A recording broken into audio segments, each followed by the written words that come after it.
Today's Naptime story time is Aunt Harriet's Underground Railroad in the Sky, written by Faith Ringgold. Artwork by Faith Ringgold, too.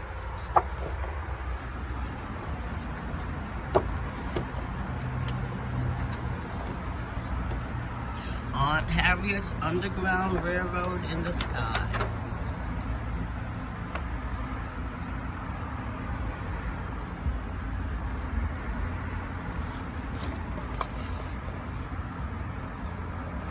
This book is dedicated to my big sister, Barbara Knight. She was never afraid of anything. She is no longer alive, but her spirit is. Barbara would have taken a ride on Aunt Harriet's Underground Railroad in the Sky, and I would have followed her blindly in mortal fear of going home without her. Thanks to my daughter, Barbara Wallace, for the research on Harriet Tubman that appears in this book, and to Janet Schulman, my publisher at Crown, for suggesting Harriet Tubman as a subject for a second book. It is exactly what I wanted to do, and to Simon Boutin, my editor, for believing it could fly. One day, my baby brother BB and I were flying among the stars, way, way up, so far up, the mountains looked like pieces of rock candy, and the oceans like tiny cups of tea. We came across an old ramshackle train in the sky.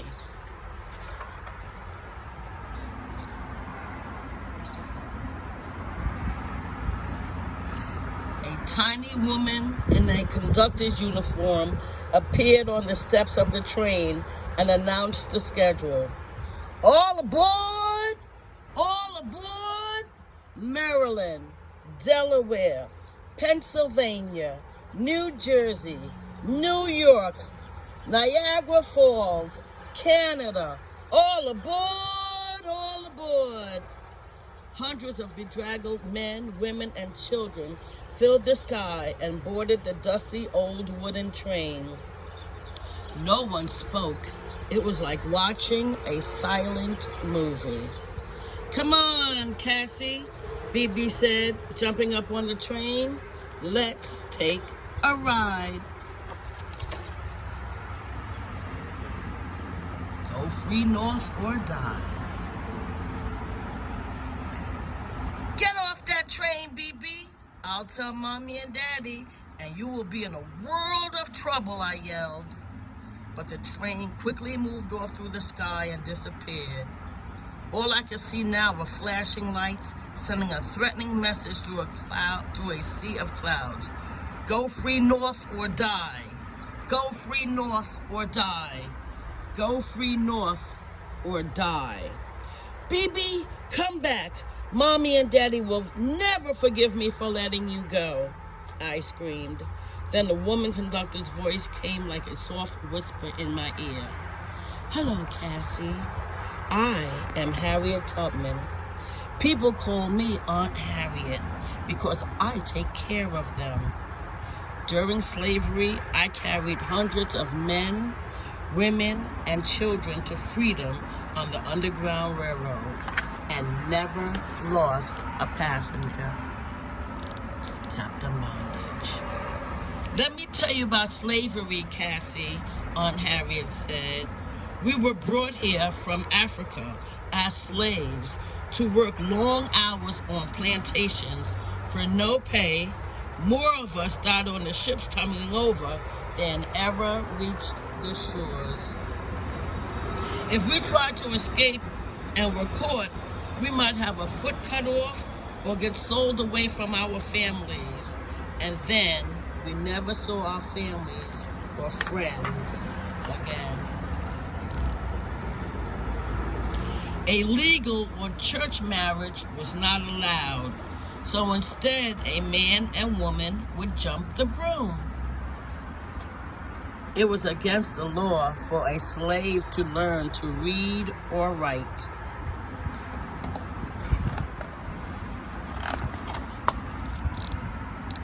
or have a meeting, or even to preach the word of God.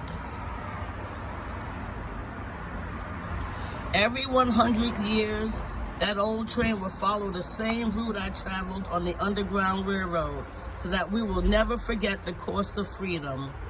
Sometimes the train is a farmer's wagon. Sometimes it's a hearse covered with flowers. Inside, a live slave hides in a coffin. You missed this train, Cassie, but you can follow, always one step behind. When we reach freedom in Canada, you will be reunited with BB.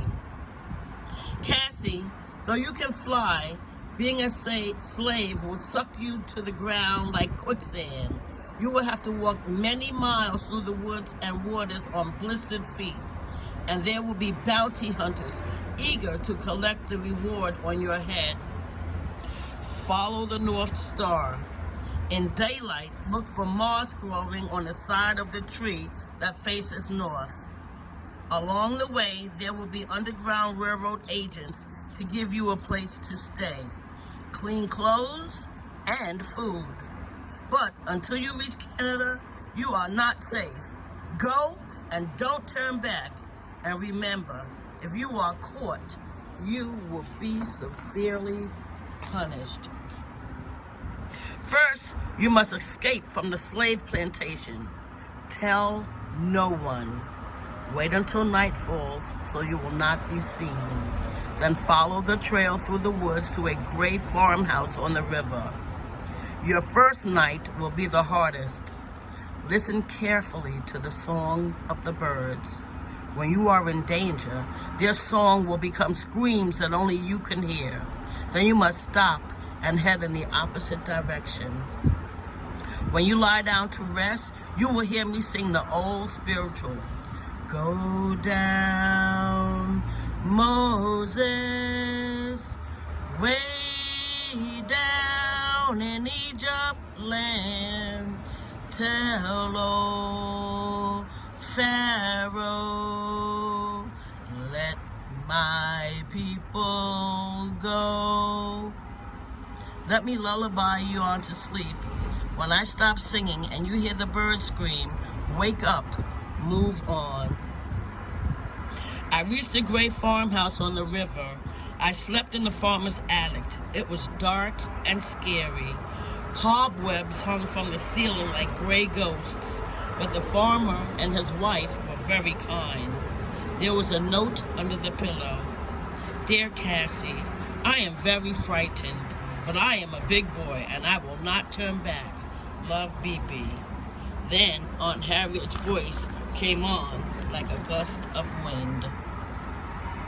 Follow the river north until you reach a clapboard house with green shutters and a red brick chimney. There will be a blind railroad agent who will ask you to sing a song. You will sing Go Down Moses, way down in Egypt land.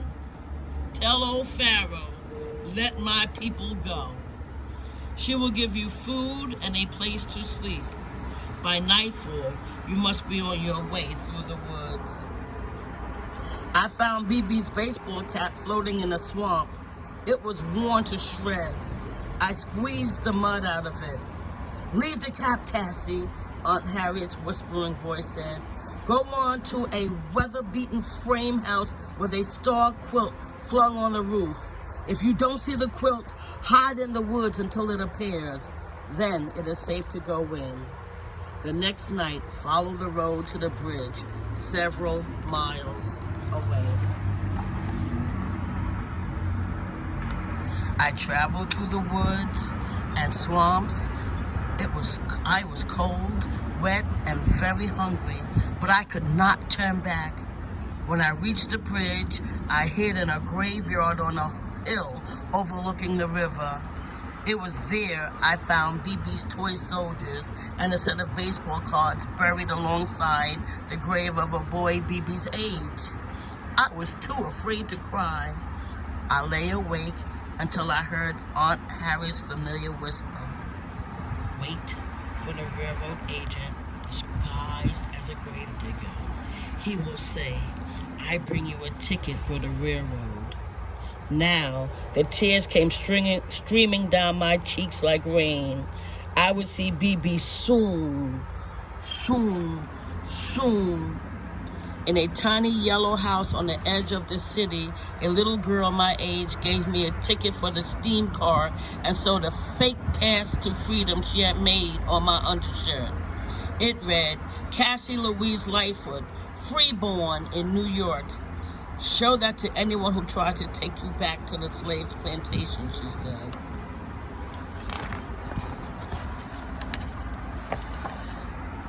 I reached the back door of a shoemaker's house and knocked 3 times.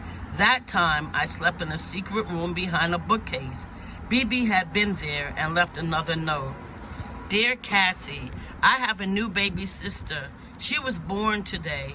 Her name is Freedom. Her mother got sick and went to heaven. Let me carry baby Freedom on my back. She let me carry baby Freedom on my back. Love, BB. After a few days' rest, I started out again with new shoes the shoemaker made me. Move on, Cassie, Aunt Harriet's voice told me. You are very close to the border of the free state of Pennsylvania. Look for the letter P written on a rock facing north, but still, beware of bounty hunters. They can kidnap you at any time. Until you reach Canada, you are not safe. In New York, a bookbinder hid me in a secret compartment he had built into his wagon. In a downpour of rain, he delivered me to a funeral parlor. There was a funeral going on, so no one noticed me. The undertaker gave me a withered rose BB had left, pressed in a book with a note. Dear Cassie, we stayed at the house of a millionaire. He gave Aunt Harriet a bunch of money. We will never be hungry again. Love, BB. The undertaker gave me a fresh-cut rose, hid me in a coffin in his hearse, and took me to Niagara Falls. Now I was just over the bridge from Canada. Niagara Falls looked like a giant tea party with 1 billion cups of steaming hot tea being poured into a resounding applause. The steam from the falls formed a soft blanket that lifted me up, up, up above the falls and across the bridge to Canada. I could fly. I was free.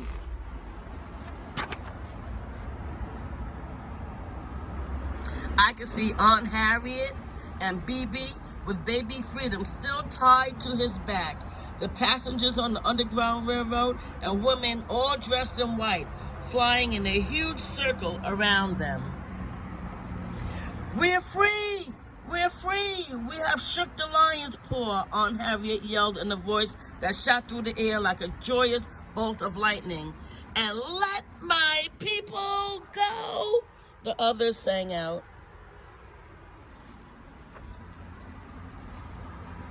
I kissed BB over and over, and I made him promise he'd never, ever leave me again.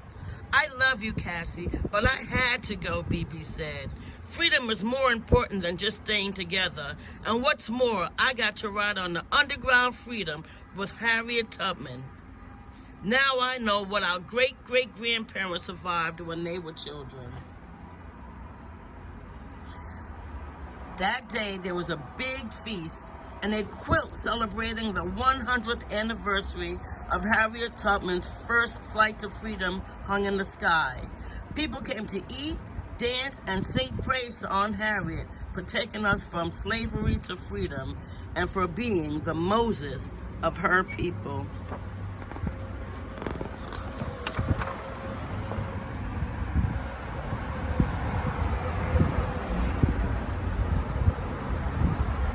This tells you a biography of the life of Harriet Tubman and some more places you can go for research. This shows you the routes of the Underground Railroad. Here we are in New York, and there was the route to Canada.